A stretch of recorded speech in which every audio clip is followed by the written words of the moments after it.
রোহিত শর্মার উইকেট নেওয়ার পর মাঠের মাঝখানে রেগে যায় মোহাম্মদ সিরাজ এবং শুভমন গিল।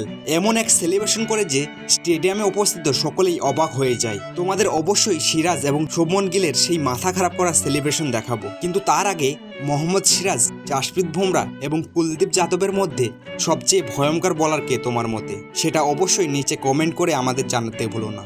বন্ধুরা, গুজরাটের নরেন্দ্র মোদী স্টেডিয়ামে IPL 2025-এর একটি রোমাঞ্চকর ম্যাচ অনুষ্ঠিত হয়, যেখানে মুম্বাই ইন্ডিয়ান্সের অধিনায়ক হার্দিক পান্ডিয়া টসে জিতে প্রথমে বোলিং করার সিদ্ধান্ত নেয়। তাই হার্দিক সেখানে গুজরাট টাইটান্সের দলকে ব্যাটিং করতে দেয়। ওপেনিং করতে মাঠে নামে গুজরাটের দুই চরম খতরনাক ব্যাটসম্যান সাই সুদর্শন এবং শুভমন গিল। মুম্বাইয়ের হয়ে প্রথম ওভারটি বল করতে আসে ট্রেন্ট বোল্ট। প্রথম ওভারে দুই ব্যাটসম্যান মিলে 7 রান করে। ধীরে ধীরে দলের স্কোর বাড়তে থাকে এবং গুজরাট টাইটান্সের দল নির্ধারিত 20 ওভারে মুম্বাই ইন্ডিয়ান্সের সামনে 196 রানের পাহাড় স্কোর গড়ে ফেলে। গুজরাটের হয়ে সেরা ইনিংসটি খেলে ফেলে সাই সুদর্শন, যেখানে সুদর্শন 41 বলে 4টি 4 এবং একটি আকাশচুম্বী 6-এর সাহায্যে 63 রান করে ফেলে। গুজরাটের অধিনায়ক শুভমন গিল 27 এবং জস বাটলার 39 রানের অবদান রাখে দলের জন্য।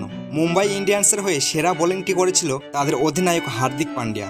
হার্দিক পান্ডিয়া এই ম্যাচে 4 ওভারে 2টি উইকেট তুলে নেয়, যেখানে হার্দিক পান্ডিয়া অধিনায়ক শুভমন গিল এবং শাহরুখ খানের উইকেট উড়িয়ে দিয়ে ব্যাবিলনে পাঠিয়ে দেয়।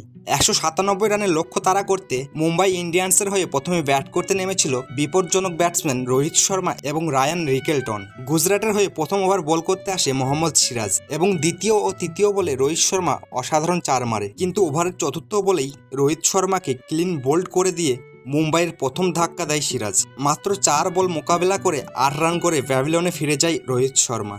রোহিত শর্মার উইকেট নেওয়ার পর মোহাম্মদ সিরাজকে রাগীভাবে সেলিব্রেশন করতে দেখা গেছে। মোহাম্মদ সিরাজের পাশে দাঁড়িয়ে গুজরাট অধিনায়ক শুভমন গিলও একই মিজাজে রোহিত শর্মার উইকেট নিয়ে সেলিব্রেশন করেছিল।